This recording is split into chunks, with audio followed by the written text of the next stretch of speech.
my opinion, this is the Grand Prix where Mercedes' season either really starts or really ends. And what do I mean by that? Well, the new concept just came in Monaco, and now we are in the Spanish Grand Prix, 2 practices in, 1 day away from qualifying, 2 days away from the race, where we really get to find out how well will this car perform, and what does it mean for them going on for the rest of the year? Well, considering Monaco was a pretty decent performance. I mean, in the race and in qualifying, they did say that the rear end of the car is still shaky and not very consistent.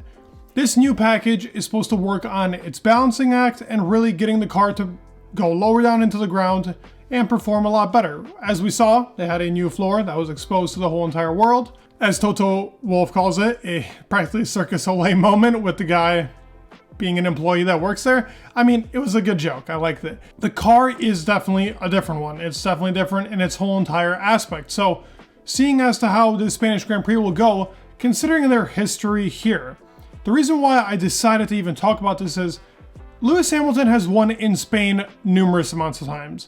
The car actually last year was very good here, and on race pace merit, Lewis Hamilton was actually up there with both Max Verstappen and Sergio Perez, and he was making his way throughout the whole entire grid. So the actual chance of him winning the Grand Prix was possible, while Max was kind of just sitting on the very last 15 or 10 laps after the really quote-unquote fight that he had with Sergio Perez. The car still wasn't at its maximum.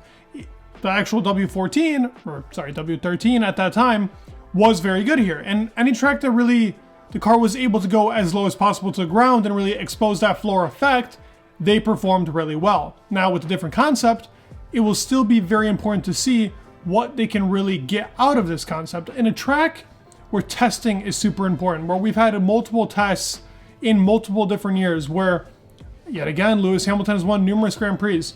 If the Mercedes car cannot perform here, their season is finished. I say this because this is a track where the perfect type of setup will matter, and depending on how good your car is where you will end up being in the track. A lot of people are predicting a good, really, Grand Prix from them. I actually think this will be a good Grand Prix, and I personally think this will be where the Mercedes season really kind of flips around from, I wouldn't say a bad start, but their qualifying pace and race pace has been quite interesting, and I think we will start to see some consistency from now on and really see what this car can bring going into its really 2024 and 2025 season.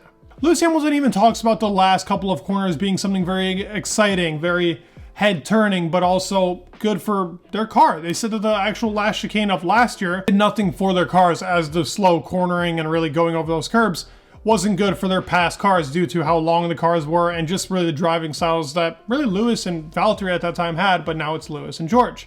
He seemed very excited in Monaco, and now I would love to see his reaction tomorrow after qualifying to see where the car really stands and how he feels about it. Big thank you to all my team for the upgrades that they brought this weekend. Definitely felt it's gone in a positive direction. We've got 4th and 5th today.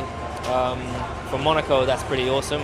It is a front-oriented track, and I have used the front-oriented word quite a lot of times with this Mercedes car, but it does help them on tracks like this where the actual car can pull its most, and they don't really have to rely on the rear end to be able to go into that corner at a very high speed. And considering the cockpit position isn't much different for Lewis Hamilton, he is still very complacent on whether or not he wants to really push that car to its limit because he can't really feel the rear end. But finding that limit, being able to find that balance, will all be really sought out in Spain. We'll be able to see it with our eyes genuinely instead of really being deceived like we were in Monaco. The track just brings out really the best in cars, as I talked about. So if they aren't on their game, if the car isn't as good as possible, it will be exposed here. We have all types of corners. The really only corner we don't have that's slow speed corners. We don't have really like a extremely hard braking zone, and anywhere that is a hard braking zone, like maybe going into around the 10 to 7 range, that can be kind of slower speeds, so I guess we'll see its performance there. But medium to high speed has kind of been where the car has been really lacking anyways for the past couple of years. In slow and medium, it's been okay.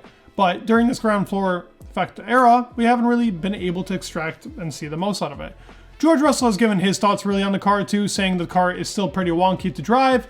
And also Lewis has said that the upgrades themselves are not really improvements just yet, but seeing the car's balance and seeing where it can really get to will be important for them to see. It'll also be important from a fan perspective. Will Mercedes be able to actually bring some upgrades that help the car out? I mean, they said 2/10. Let's see if it's really 2/10. Those 2/10 would put them at the same level as Aston Martin, at the same level as really Ferrari. I already think in race pace, they're already stronger than Ferrari, but it comes to show you that it's just a very little margin going to that top. The only real big margin is Red Bull. But if you get yourselves to that kind of little margin, get to the top of that, you can start working your way up towards really the big dog team. And now seeing something for, hey, maybe they take some hints. As James Allison even talks about in a video, he even mentions specifically how, oh, we get sent a bunch of pictures on a day-to-day basis. We look over them. We see what we're going to add to the car, where we can really improve. So he was very open on, hey, send us the pictures. We're going to look it through. We're going to see where we can improve this car. I mean, it's already been talked about, but the actual floor of the W14 almost looks prehistoric in comparison to the Red Bull car. Now, that doesn't really mean much. The car could have a very complex floor or have a very simple floor, but if it does the job, it does the job. So seeing that in the Mercedes car will be nice to see on a track like Spain. Not an easy thing, and I would say it's too early to say what their impact will be on the rest of the season, because Monaco is such a terribly difficult place to make these sort of judgments at. Now let's say the weather comes. Let's say it rains and Mercedes now has to perform in the rain. I guess we'll be able to see it there as well to see the type of downforce that they have to perform on a track like that. Now, George, they go off in Monaco. I don't think that really means much. It's very driver dependent, not car dependent, but downforce is very important. Last year in Japan, the Mercedes had a lot of downforce, but they weren't really able to overtake. Will that be the case here in Spain if they have to put in a lot more downforce for the rain that's coming? It'll just be a tale of two tales. We're just gonna have to see what's going to happen. I'm so intrigued to see what the car can really extract from here. I'm so interested to see Lewis Hamilton's opinion after the race.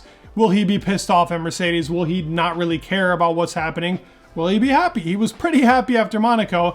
George seemed to be in a very mixed opinion, if you ask me. It's definitely interesting to see where these drivers stand with what has come just recently, as this was the biggest talking point going into 2023 from the beginning of the season. Will it end here? Will Mercedes really have a car to perform with for the 2023 season? Or will we have to wait yet another year for Mercedes to kind of step it up? I don't really expect that to happen. I expect a pretty fun Grand Prix with a pretty competitive Mercedes. But let me know your thoughts down below. I just wanted to get this out here.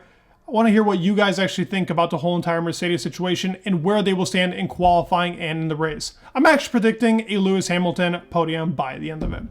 Let me know your thoughts down below. Please leave a like, subscribe. It would mean the world, and peace.